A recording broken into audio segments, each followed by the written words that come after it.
Hello friends, welcome back to my channel. तो आज मैं बताती हूँ कि हम लोग गए थे बीकानेर और वहाँ की जो ट्रिप हम लोगों ने प्लान की थी, कैसे क्या की थी और कहाँ कहाँ कैसे क्या हम लोग स्टे किया था और कहाँ कहाँ किस जगह घूमे थे। तो आज की वीडियो में मैं वो सब बताने वाली हूँ। और हम लोग चले थे हल्दिया से कोलकाता, क्योंकि हल्दिया से कोलकाता का जो डिस्टेंस है वो है 100 किलोमीटर्स अप्रॉक्स। तो वहाँ से हम लोगों ने बस की थी। फिर इसके बाद हम लोग सियालदा रेलवे स्टेशन पहुँचे। सियालदा रेलवे स्टेशन के बाद हम लोगों ने सियालदा टू बीकानेर दुरंतो जो चलती है वो उस पर हम लोगों का रिजर्वेशन था, तो हम लोग उसमें बैठे और बीकानेर पहुँचे। तो वहीं पे हम लोग की जहाँ पर ट्रेन थी बीकानेर दुरंतो और प्लस वहीं राजधानी थी, तो वो पैरेलली चल रही थी।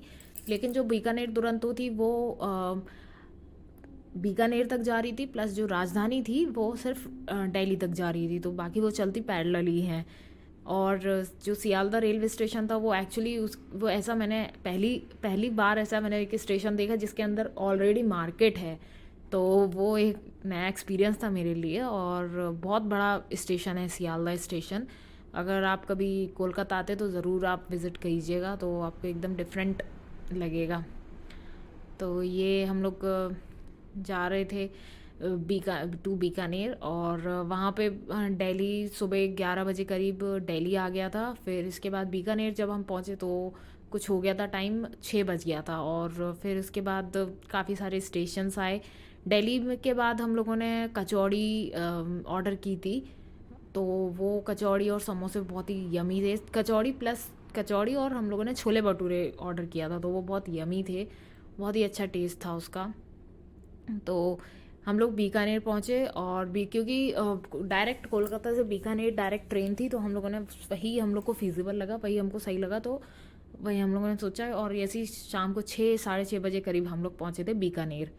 फिर बीकानेर में सामने जस्ट होटल था हीरा लाल, तो वहाँ पे हम लोगों ने स्टे किया था। अगर आप कभी भी बीकानेर जाते हैं तो हम लोग जो मैं सजेस्ट करती हूँ आपको वो ये है कि आप रेलवे स्टेशन के आसपास ही होटल आप सर्च कीजिएगा, वहाँ पे अच्छे होटल मिल जाएंगे। और क्योंकि आसपास ही वहाँ पे रेलवे स्टेशन के पास में ही मार्केट है जिसका नाम है कोट बाज़ार। तो वहाँ पे आराम से आपको बहुत सारी खाने पीने की भी चीज़ें मिल जाएंगी। शॉपिंग अगर करना वहाँ पे वो भी मिल जाएगा। और मुझे बीकानेर पर्सनली एक्चुअली इसलिए पसंद आया क्योंकि मेन तो है वहाँ का फूड बहुत अच्छा है, प्लस वहाँ जो खाने पीने का जो है वो बहुत ही अच्छा है। मतलब मिठाइयाँ हो गई या स्ट्रीट फूड हो गया, बहुत ही अच्छा, बहुत ही अच्छा। तो एक्चुअली पूरे राजस्थान में अच्छा, पर मुझे बीकानेर का पर्सनली पता नहीं क्यों अच्छा लगा। तो वहाँ पे हम लोगों ने कुल्फ़ी और दूध ऑर्डर किया था। तो फिर हम लोगों ने वहाँ पे हम डेली वहाँ पे दूध और वो जो उसका जो रहता कढ़ाई वाला दूध वो डेली हम लोग पीते थे। और ये जो मैं बता रही हूँ ये रामपुरिया हवेली है, जो कि अभी बेसिकली एक होटल में हो गया है, पर उसका जो एक्सटीरियर है जो आप आउटर वे में देख सकते हैं। और जो सेकंड जो वहाँ पे टूरिस्ट डेस्टिनेशन है वो है आपका जूनागढ़ फोर्ट। जूनागढ़ फोर्ट के पास में ही म्यूज़ियम है जिसका अलग अलग टिकट है। और उसका म्यूज़ियम भी बहुत अच्छा है। मतलब म्यूज़ियम में बहुत डिफरेंट डिफरेंट तरीके से वहाँ पे ना राजा महाराजाओं की चीज़ें रखी हुई थी। प्लस मैंने जो वो देखा जो मुझे पर्सनली बहुत अट्रैक्ट किया वो थी साड़ियाँ रानियों की। क्योंकि जो मैंने साड़ियाँ वहाँ पे देखी थी वो मैं देख रही थी कि असली जो जरदोज़ी होती है वो उसका काम था। और पहले कभी मैंने देखी नहीं है, बस सुनी थी। पर एक्चुअली मैंने वहाँ पे म्यूज़ियम में एक्चुअली देखी थी पहली बार, तो वो एक बहुत ही फैसिनेटिंग और बहुत ही अमेजिंग एक्सपीरियंस था मेरे लिए। और ये आप देख सकते हैं उनके कपड़े हैं। और सामने जो येलो कलर की साड़ी दिख रही है एक्चुअली साड़ी, और ये राजा के पोशाक रहते थे। तो ये मतलब बहुत ही अच्छा, बहुत ही एक अमेजिंग एक्सपीरियंस था। जो बीकानेर का म्यूज़ियम है वो भी देखने लायक है, प्लस फोर्ट भी है देखने लायक फोर्ट। तो फिर हम लोगों ने म्यूज़ियम देखा। फिर म्यूज़ियम के बाद हम लोग जूनागढ़ फोर्ट गए। तो म्यूज़ियम और जूनागढ़ फोर्ट दोनों की अलग अलग फ़ीस लगती है।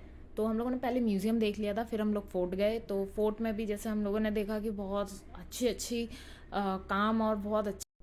फिर हम लोगों ने फोर्ट में ही गाइड किया था। तो गाइड जैसा हमको बता रहे थे कि पहले के ज़माने में एक्चुअली इतने रिसोर्सेज भी नहीं होते थे, और जहाँ पे बीकानेर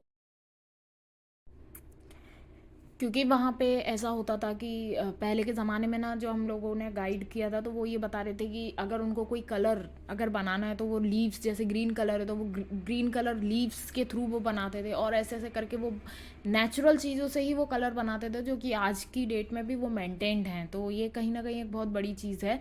और फिर ऐसी फ़ोर्ट हम लोगों ने देखा, फ़ोर्ट बहुत अच्छा था। फिर इसके बाद हम लोगों ने फ़ोटोग्राफी वहाँ पे नॉर्मल जो वही की, और फिर इसके बाद हम लोगों ने लक्ष्मी नारायण टेम्पल गए। लक्ष्मी नारायण टेम्पल जो है वो सेकंड टूरिस्ट डेस्टिनेशन है, तो वो एक मंदिर है, तो वो अच्छा मंदिर है।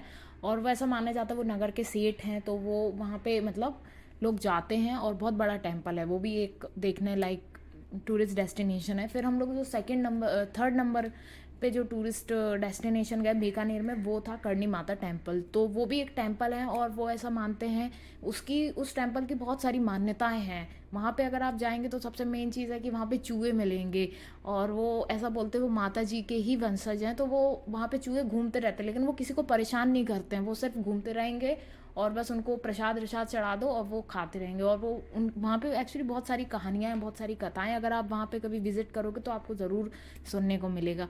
और जो सेकंड नंबर जो फोर्थ नंबर पे हम लोग गए थे वो था कैमल रिसर्च सेंटर। तो कैमल रिसर्च सेंटर बेसिकली वहाँ पे बहुत सारी टाइप की कैमल्स आपको दिखेंगे, हर टाइप के। और वहाँ पे कैमल्स के ऊपर रिसर्च होती है। वहाँ पे आईसीआर जो कि इंडियन काउंसिल एग्रीकल्चर रिसर्च का ऑफिस है, और वो एकमात्र इंडिया ही में है, पूरे ऑल इंडिया में सिर्फ इंडिया ही में वो ऑफिस है। और वहाँ पे कैमल्स हैं, बहुत सारे कैमल्स हैं, उनके दूध की बनी हुई बहुत सारी चीज़ें। हम लोगों ने कुल्फ़ी इंजॉय की थी। अगर आप जाते तो वहाँ पे चाय, कॉफ़ी, खीर और बहुत सारी जो भी उनके दूध से बन सकती हैं वो सारी चीज़ें वहाँ पे आपको मिल जाएंगी। तो ये बहुत ही अच्छा था।